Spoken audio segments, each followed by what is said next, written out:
नमस्कार दोस्तों, आप सभी का स्वागत है हमारे YouTube चैनल मान्या लाल किताब रेमेडीज में।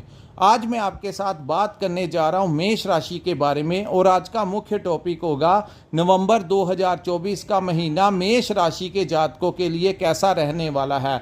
ये जो वीडियो है वो आपके लिए बहुत इंपॉर्टेंट होने वाली है, क्योंकि जब भी हम किसी राशि के ऊपर कोई वीडियो अपलोड करते हैं तो उससे पहले हम उसका अच्छे से अध्ययन करते हैं ताकि आपका सही से मार्गदर्शन हो जाए। दोस्तों, कुछ ग्रह होते हैं जो लंबे समय तक एक ही भाव में बैठते हैं, लेकिन कुछ ऐसे ग्रह भी होते हैं जो हर महीने अपना भाव परिवर्तित करते हैं, जिसके कारण हम आपके लिए हर महीने आपकी राशि के अनुसार राशिफल लेकर आते हैं, जिसमें हम आपका अच्छा मार्गदर्शन करते हैं कि ये टाइम जो है, अगर कोई ग्रह आपके अच्छे भाव में आ जाए तो हम आपको ये बताते हैं कि ये टाइम आपके काफ़ी अनुकूल होगा। लेकिन अगर ग्रह गोचर के दौरान कुछ ग्रह आपके खराब भाव में आ जाएं तो उन भावों से रिलेटेड आपको सावधान रहने के लिए भी यहाँ पर हम आपको बताते हैं। दोस्तों, यहाँ पर जो सामने मैंने आपके कुंडली बनाई है, ये आपकी चंद्र राशि के ऊपर आधारित है।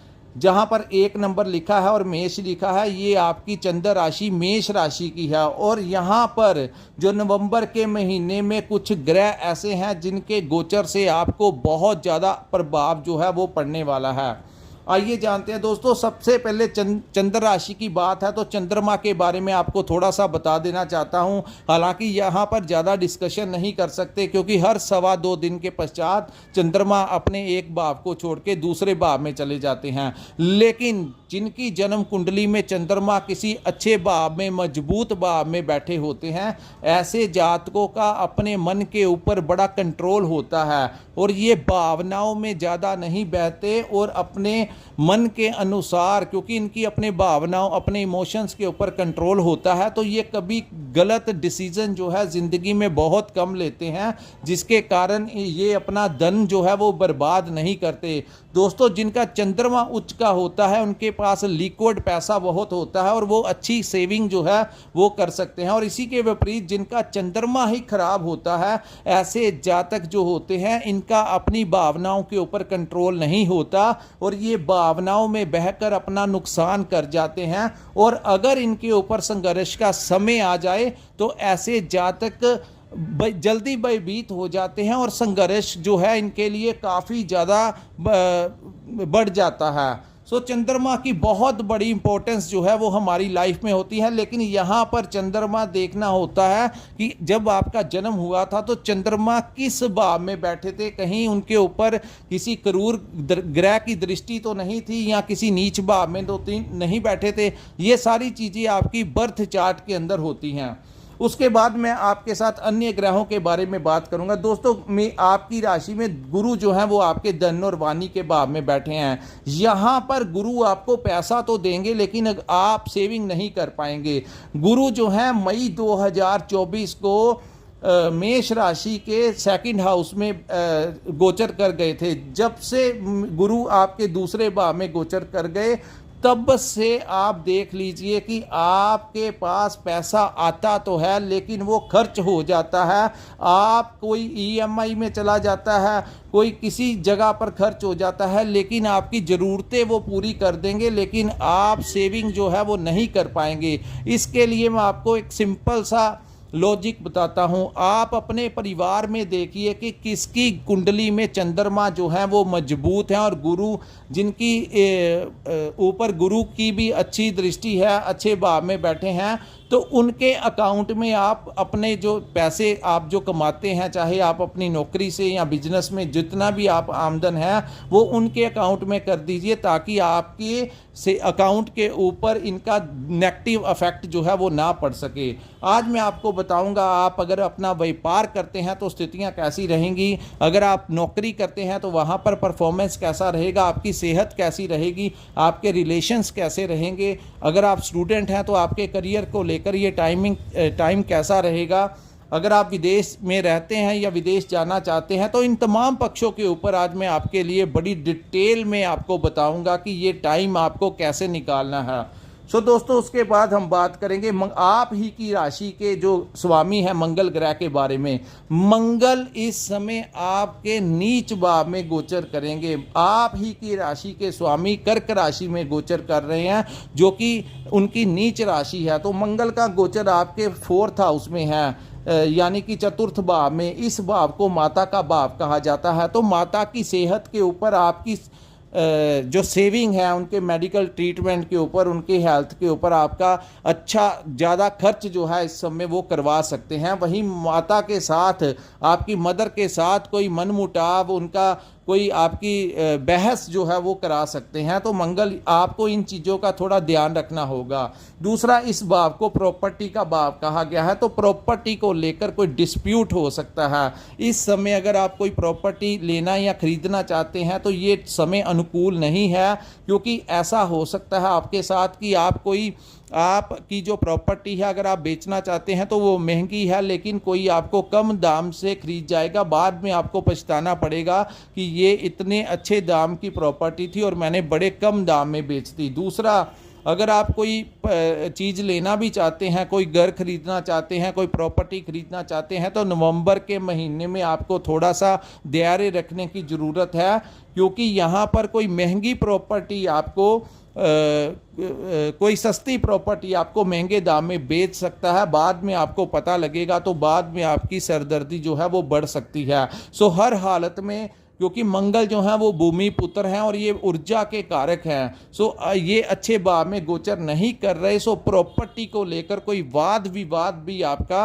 हो सकता है। तीसरा दोस्तों, इस भाव को वाहन का भी भाव कहा गया है। सो वाहन चलाते हुए आपको बड़ा सावधान रहने की ज़रूरत है, अन्यथा यहाँ पर मंगल, क्योंकि ऊर्जा के कारक हैं, तो ये बड़ी तेज़ी से अपना प्रभाव देते हैं। तो ट्रैवलिंग करते हुए सावधानी से आपने जाना है, और अगर जितना हो सके ट्रैवलिंग को आप पेंडिंग कर दीजिए। कोई बहुत ही इंपॉर्टेंट आपको जाना है तो आप किसी के साथ बैठकर जा सकते हैं, लेकिन खुद ड्राइव करने से जितना इग्नोर कर सकते हैं उतना इग्नोर आपके लिए अच्छा होगा।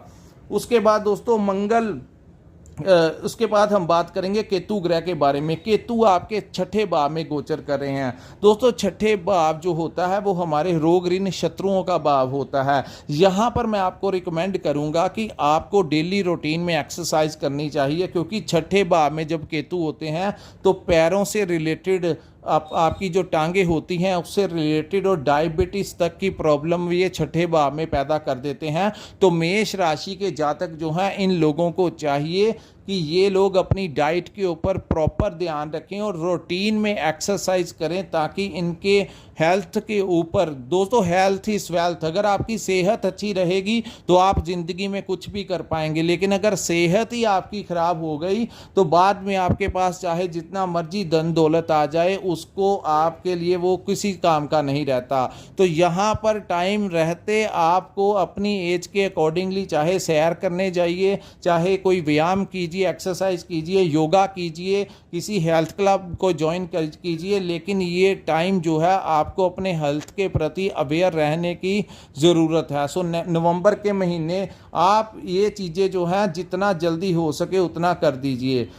दूसरी बात, कर्ज को लेकर यहाँ पर परेशानी रह सकती है। आप EMI जो है, हालांकि आप चुका पाएंगे, उतने में आप सक्षम हो जाएंगे, लेकिन वहाँ पर EMI देते देते आप जो है फ्रस्ट्रेट कई बार हो सकते हैं। सो ये जो टाइम है आपके साथ, सो कर्ज जो है वो आप जितना कम लें उतना ही अच्छा रहेगा।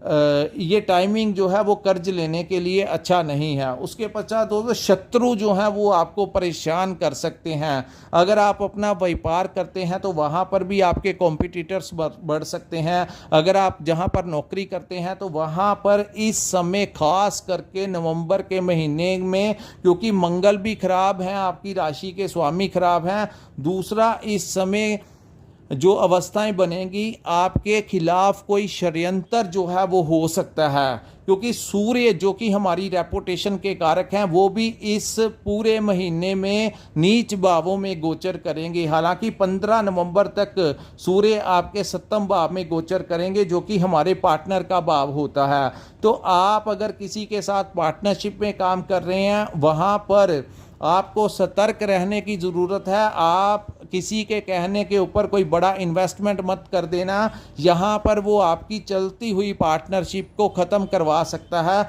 आपस में आपकी किसी ना किसी, आपको ऐसा लगेगा कि पार्टनर, आपका जो बिजनेस पार्टनर है वो आपके साथ ठीक नहीं कर रहा, जिसके कारण आपकी पार्टनरशिप यहाँ पर टूट भी सकती है। इस भाव को हमारी पति पत्नी का भी भाव है, तो मैरिड लाइफ को यहाँ पर वो डिस्टर्ब करते हुए दिखाई दे रहे हैं। सो प्रथम 15 दिन प्रॉपर आपको सावधान रहना होगा, क्योंकि यहाँ पर वो आपको ऐसा महसूस कर, आपके जो पार्टनर होंगे उनकी जो नेचर होगी वो इरिटेट कर देंगे, क्योंकि सूर्य अग्नि तत्व के ग्रह हैं और सप्तम भाव जो होता है यहाँ पर सूर्य नीच का परिणाम देते हैं। हर ग्रह किस, जैसे प्रथम भाव में वो उच्च के हो जाते हैं, इसी प्रकार सप्तम भाव में वो नीच का परिणाम देते हैं।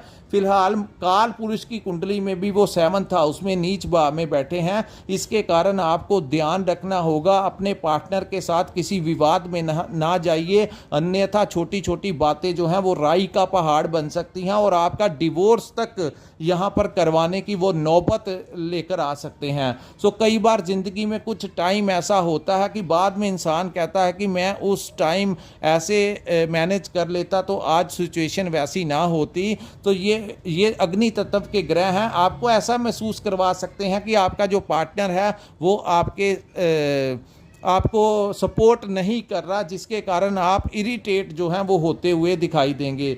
दूसरा, इस भाव में जब सूर्य बैठते हैं तो इस भाव में आपके खिलाफ कोई षड्यंत्र रच सकता है, आपको अवॉइड किया जाता है। किसी के बारे में भी आपको इस समय फ़ोन के ऊपर कोई बात नहीं करनी, किसी लड़ाई झगड़े में इन्वॉल्व नहीं अपने आप को होने देना। आपको कोई कॉल करे, हो सकता है कि आप किसी अधिकारी के बारे में, किसी दोस्त मित्र के बारे में फ़ोन के ऊपर किसी के साथ कुछ गलत बात करें और वो इंसान जो है वो आपकी बातों को दूसरे इंसान के साथ डिस्क्लोज कर सकता है, जिसके कारण आपका रिलेशन उनके साथ खराब हो सकता है और आप किसी बहुत बड़े षड्यंत्र का जो है वो हिस्सा बन सकते हैं। सो यहाँ पर सूर्य बैठकर कई बार कोर्ट केस भी लगवा सकता है। वो कार्य जो हमने नहीं किए होते, गलत कामों में आपको उलझा सकता है। जो लोग सरकारी नौकरी करते हैं उन लोगों को खास कि कोई आपको पैसा देकर कोई गलत काम करवाने की कोशिश करे तो वो एक बहुत बड़ा ट्रैप हो सकता है, आपको वो फंसा सकते हैं। कोई ऐसा कार्य मत करना जो गैर सामाजिक और गैर कानूनी हो, क्योंकि यहाँ पर वो आपको सूर्य जो हैं वो सरकार के कारक हैं। सो सरकार से आपको दंड भी जो है वो दिलवा सकते हैं। यहाँ पर जिन लोगों का कोर्ट केस लगा हुआ है, कोई समन वगैरह आया हुआ है, उनको कोर्ट से कुछ प्रॉब्लम जो है इस समय हो सकती है। सो आपको चाहिए कि सामने वाली जो पार्टी है जिन्होंने आपके ऊपर कोई केस वगैरह लगाया हुआ है तो उनके साथ आप बाहर ही कोशिश कीजिए सॉर्ट आउट करने की, अन्यथा वाद विवाद जो है वो बाद में बहुत ज़्यादा बढ़ सकता है और आपको बाद में दिक्कत आ सकती है।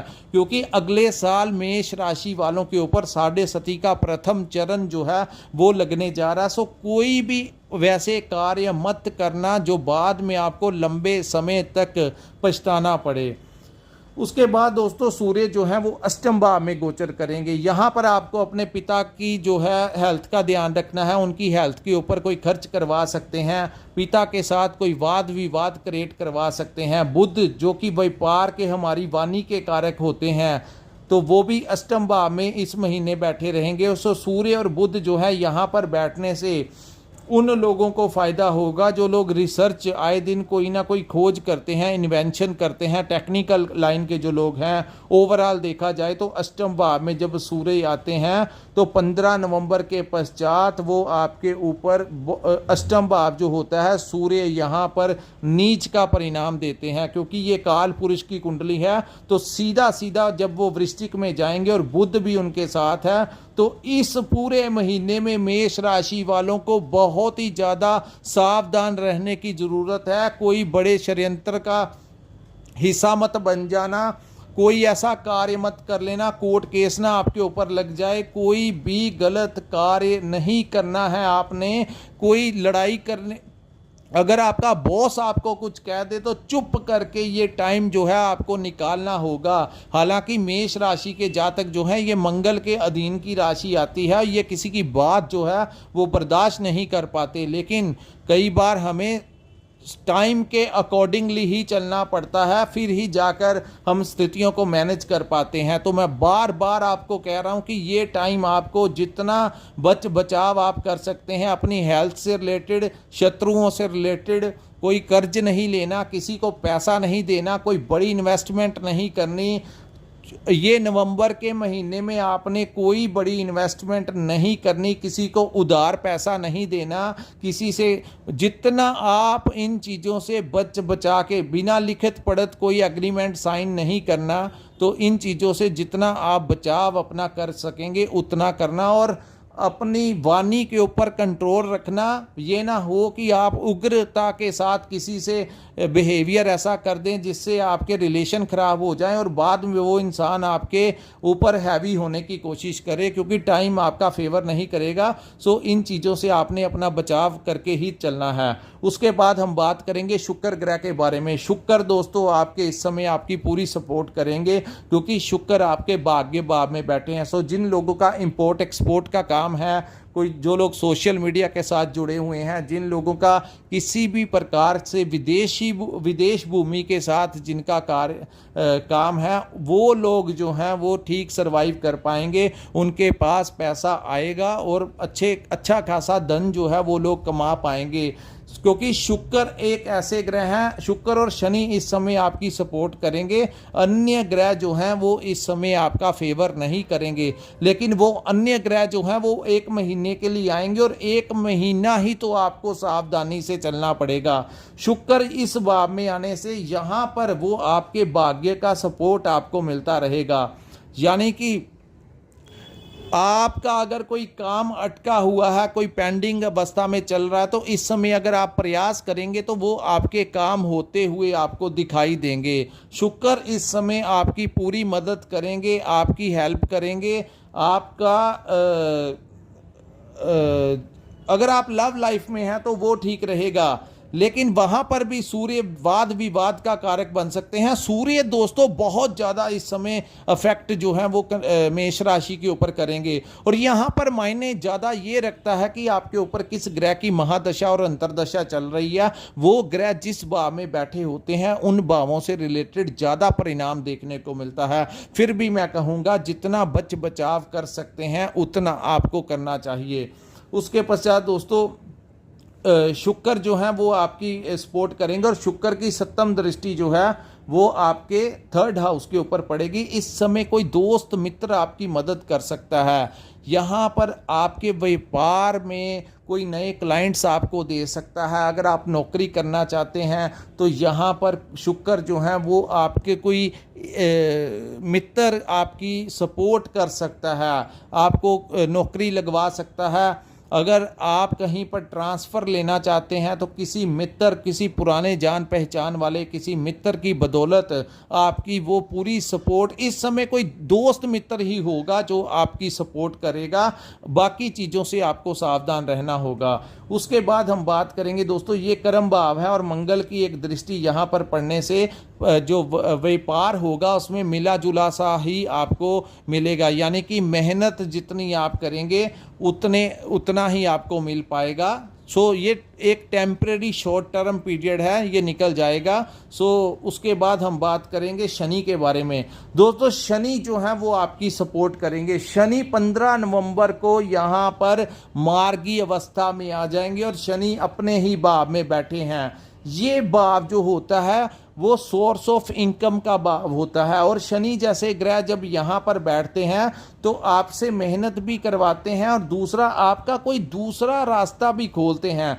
यानी कि क्योंकि ये गोचर यहाँ पर काफ़ी लंबे समय से है, आपने देखा होगा कुछ लोगों का इस टाइम पीरियड के दौरान जैसे आप कोई एक काम कर रहे थे, आपका एक अनदर सोर्स जो है मेष राशि वालों का वो भी निकला होगा, यानी कि आप दो दो काम जो हैं वो आप इस समय करके ही अपना गुजारा कर रहे हैं। और वो जो दूसरा काम है वो आपको शनि की बदौलत मिला है। शनि सोर्स ऑफ इनकम के भाव में बैठ के आपको अच्छा खासा लाभ देंगे और शनि की एक दृष्टि यहाँ पर पड़ेगी। सो आपको अपनी मैनेजमेंट जो है उसका थोड़ा सा ध्यान रखना होगा। जिनकी जन्म कुंडली में भी शनि अच्छी अवस्था में है वो परिस्थितियों को अच्छे से मैनेज कर पाएंगे। भविष्य को लेकर आपको कोई नई अपॉर्चुनिटी मिल सकती है, कोई नया रास्ता जो है वो शनि यहाँ पर निकालते हुए नजर आएंगे। क्योंकि शनि यहाँ पर मार्गी अवस्था में आ जाएंगे तो आपके और भी रास्ते जो हैं लाभ भाव में बैठकर वो खोलेंगे। लेकिन जो आपको करना है वो बड़े सोच समझ कर कीजिए। और ठीक अगर कोई चीज़ें नहीं समझ लगती तो आप किसी विद्वान से, किसी दोस्त मित्र की सहायता से आपको वो चीज़ें समझने में आसानी होगी। सो यहाँ पर शनि आपकी फुल सपोर्ट करते हुए दिखाई देंगे। उसके बाद हम बात करेंगे राहु ग्रह के बारे में। दोस्तों राहु जो है वो आपके 12th हाउस में गोचर कर रहे हैं। इस भाव को, ये जो भाव है इस भाव को यात्राओं का भाव कहा जाता है। तो कुछ लोगों को की ट्रांसफ़र अचानक से हो सकती है। दूसरा, इस भाव को खर्चों का भी भाव कहा जाता है। तो निरंतर खर्चे जो हैं, एक तो गुरु धन भाव में बैठे हुए हैं, दूसरा राहु खर्च के भाव में बैठे हुए हैं। तो निरंतर पैसा आ तो रहा है लेकिन उसी फ्लो के साथ वापस भी जा रहा है। सो यहाँ पर जैसा कि मैंने वीडियो की स्टार्टिंग में बताया कि आप अपने घर में किसी बच्चे के अकाउंट में, अपने पार्टनर के अकाउंट में, किसी ना किसी के अकाउंट में आप अपने पैसे डाल दीजिए और अपने पास सिर्फ अपनी जेब खर्च ही रखिए। यही से आपका कुछ बेहतर हो सकता है। अन्यथा आपके खर्च भाव के ऊपर राहु जैसा ग्रह बैठा हुआ है सो वो आपकी सारी की सारी सेविंग जो है साथ साथ में उड़ाता ही जाएगा। तीसरा, इस भाव को यहाँ से राहु की एक दृष्टि जो सूर्य के ऊपर पड़ेगी। सो यहाँ पर हो सकता है कि मेष राशि वाले जो हैं किसी मेडिटेशन के अंदर, आप किसी तंत्र विद्या के अंदर, और वो एनर्जी, वो पावर जो एक गुप्त रहस्य है उस पावर के टच में आप किसी तांत्रिक को मिल सकते हैं जो तंत्र साधना करते हैं। तो इन चीज़ों में मेष राशि वालों का जो झुकाव होगा वो इस नवंबर के महीने में बढ़ेगा। क्योंकि एक तो सूर्य यहाँ पर आ जाएंगे और सामने राहु भी बैठे हुए हैं, गुरु की भी दृष्टि रहेगी। तो ऐसी अवस्थाएं उस एनर्जी के साथ, जैसे कोई हीलिंग करेगा, कोई मेडिटेशन करेगा, तो ऐसी अवस्थाएं जो हैं वो मेष राशि वालों के ऊपर आ सकती हैं। और जो लोग विदेश जाना चाहते हैं इस समय वो उनका शुक्र जो है सपोर्ट करेगा। सो विदेश जाने की संभावनाएं आपकी बन रही हैं। लेकिन जो लोग विदेश में रह रहे हैं, राहु के यहाँ पर बैठने से कोई ना कोई अड़चन जो है वो आपके काम में पड़ रही है। क्योंकि राहु जिस भाव में बैठे हैं उस भाव में जो लोग अपने जन्म स्थान से दूर बैठे हैं उन लोगों को यहाँ पर अगर आप कोई अपना पासपोर्ट बनवाना चाहते हैं या कोई आप अपनी पीआर के लिए अप्लाई करना चाहते हैं तो ये टाइम थोड़ा सा आपको अपना ध्यान रखना होगा। आपके डॉक्यूमेंट्स के अंदर कोई गलती हो सकती है। तो ये नवंबर का महीना आपको निकालना होगा क्योंकि दूसरे ग्रहों की कोई ज़्यादा सपोर्ट नहीं मिलेगी। सो आप अपनी यात्राओं को जितना पेंडिंग कर सकते हैं उतना पेंडिंग कीजिए। नवंबर के महीने के पश्चात टाइम जो है वो बदल जाएगा। लेकिन फ़िलहाल नवंबर का महीना जो है उसमें आपने अपना बचाव कैसे करना है इसी के ऊपर हमने आपको ये वीडियो जो है बताकर आपका मार्गदर्शन किया है। सो दोस्तों, ये था मेष राशि वालों के लिए नवंबर 2024 का महीना कैसा रहेगा। अगर आपको हमारा ये वीडियो अच्छा लगा हो तो कृपया इस वीडियो को लाइक कीजिए, हमारे चैनल को सब्सक्राइब कीजिए और नीचे कमेंट सेक्शन में कमेंट कर जरूर बताइए कि आपको वीडियो कैसा लगा। और जिन्होंने अपनी कुंडली का विश्लेषण करवाना होगा, स्क्रीन के ऊपर जो नंबर दिया है वहाँ पर आप हमारे साथ संपर्क करके अपनी पूर्ण कुंडली का विश्लेषण करवा सकते हैं। इसी के साथ इस वीडियो को मैं विराम लगाता हूँ। नमस्कार, जय माता दी।